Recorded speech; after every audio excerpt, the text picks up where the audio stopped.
مختلف جرنلسٹ ہیں جن میں عقیل احمد ہیں، ذوالقرنین ہیں، یہ اسلام آباد سے اس خبر کو جو ہے وہ رپورٹ کر رہے ہیں، اور ان کے مطابق صدر نے اس بارے میں غور و فکر اور سوچ بچار شروع کر دیا ہے اور رواں ہفتے ان کے درمیان ملاقات کا امکان ہے۔ اب میں ناظرین اکرام آپ کو ایک اور ڈیولپمنٹ بتانا چاہتا ہوں۔ کل ایک امپورٹنٹ دن ہے، کل 22 تاریخ ہے۔ اللہ تعالیٰ صحت دے جسٹس عامر فاروق کو۔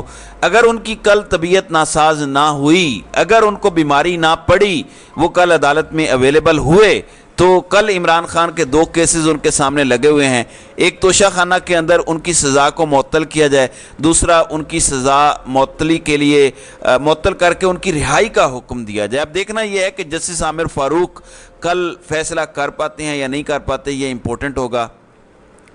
ناظرین اکرام، آپ جانتے ہیں کہ جسٹس عامر فاروق کا عمران خان کے حوالے سے جس طرح کا رویہ رہا ہے، کہنے کو یہ جج ہیں اور حلف دے کر آئے ہیں کہ انصاف پر مبنی فیصلے دیں گے، مگر اس شخص سے کسی خیر کی توقع رکھنا بعید از امکان ہے۔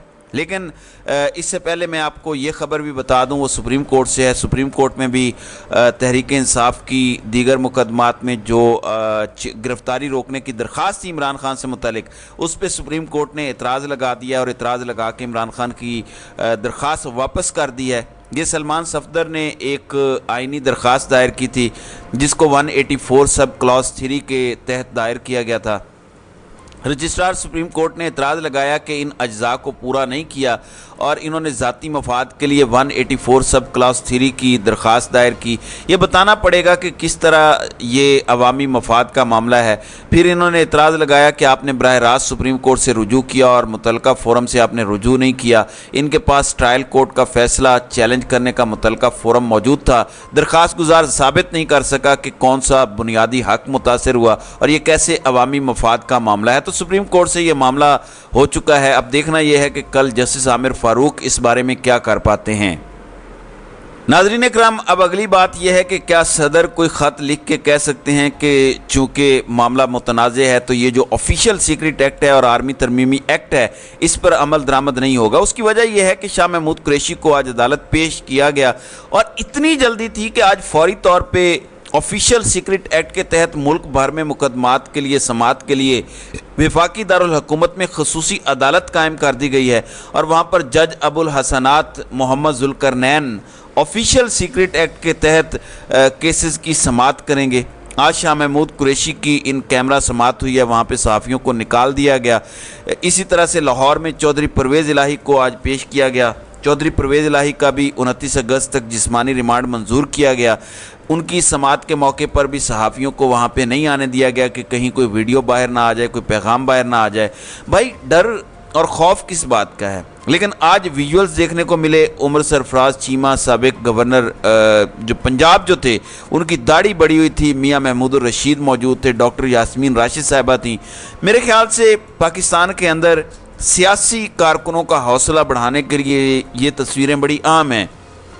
دیکھیں، وہ چاہتے تو پرویز خٹک کی طرح، فواد چودھری کی طرح، کسی اور کی طرح پریس کانفرنس کر کے جان چھڑوا لیتے، لیکن انہوں نے فیصلہ کیا اپنی لیڈرشپ کے ساتھ کھڑے ہونے کا، اور جب آپ ایسا کرتے ہیں تو اس کے لیے قربانی دینی پڑتی ہے، اس میں تکلیفیں برداشت کرنی پڑتی ہیں۔ حالانکہ عمر سرفراز چیمہ کو تحریک انصاف نے بہت اگنور کیا اپنے دور حکومت میں، جب حکومت جا رہی تھی تب انہیں لگایا گیا۔ حالانکہ عمر سرفراز چیمہ پاکستان تحریک انصاف کے بنیادی کارکنان میں شمار ہوتے ہیں، لیکن انہوں نے بتایا کہ اپنی قیادت کے ساتھ، اپنے نظریے کے ساتھ کس طرح کھڑا ہونا ہے۔ اب آفیشیل سیکرٹ ایکٹ کے تحت قائم ملک کی پہلی اسپیشل عدالت نے سائفر کیس میں شاہ محمود قریشی کا 4 روزہ جسمانی ریمانڈ منظور کر لیا ہے، اور یہ پہلی آفیشیل سیکرٹ ایکٹ کے تحت اسپیشل عدالت قائم کی گئی ہے جس میں سائفر کیس میں گرفتار شاہ محمود قریشی کو پیش کیا گیا، اور قانون کے مطابق آفیشیل سیکرٹ ایکٹ کے تحت درج مقدمات کی سماعت ان کیمرہ ہوئی، اور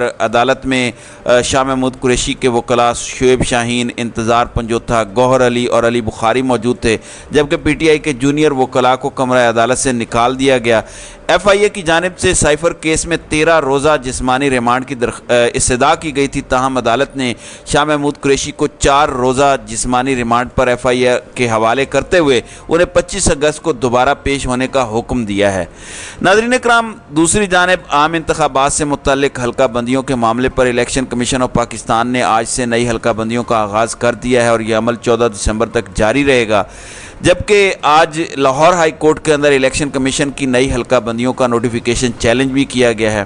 اب دیکھنا یہ ہے کہ لاہور ہائی کورٹ اس کا کیا کرتی ہے، اس کو برقرار رکھتی ہے یا پھر اس کو ختم کرتی ہے۔ دوسری جانب آج عالیہ حمزہ، خدیجہ شاہ، ڈاکٹر یاسمین راشد، صنم جاوید اور طیبہ راجہ کا جو معاملہ تھا ان کی سماعت 24 اگست تک ملتوی کر دی گئی ہے۔ عدالت نے کہا ہے کہ اگر جمعرات تک پروسیکیوشن پیش نہ ہوئی تو وہ فیصلہ کر دیں گے۔ یعنی آپ اندازہ کریں کہ اتنی پھرتیاں تھیں گرفتار کرنے کی، لیکن گرفتار کرنے کے بعد اس پر فیصلہ کیا کیا ہے یا اس کو کس طرح سے منطقی انجام تک پہنچانا ہے، اس حوالے سے ابھی تک کچھ نہیں کر پا رہے، جس پر پھر لوگ تو کہیں گے کہ ہمیں سیاسی انتقام کا نشانہ بنایا جا رہا ہے۔ اگر یہ اتنے ہی سینسٹیو اور امپورٹنٹ معاملات تھے تو اتنی ہی کوشش سے آپ ان کو آگے بڑھاتے، جو کہ نہیں کی گئی، کیونکہ 9 مئی کا ایک پری پلانڈ اور ایک فاسٹ فلیگ آپریشن تھا جس کو آگے بڑھایا گیا۔ تو ناظرین اکرام، آپ کی اس ویڈیو کے حوالے سے کیا رائے ہے؟ آپ اپنی رائے کا اظہار کامنٹ سیکشن میں ضرور کیجیے گا۔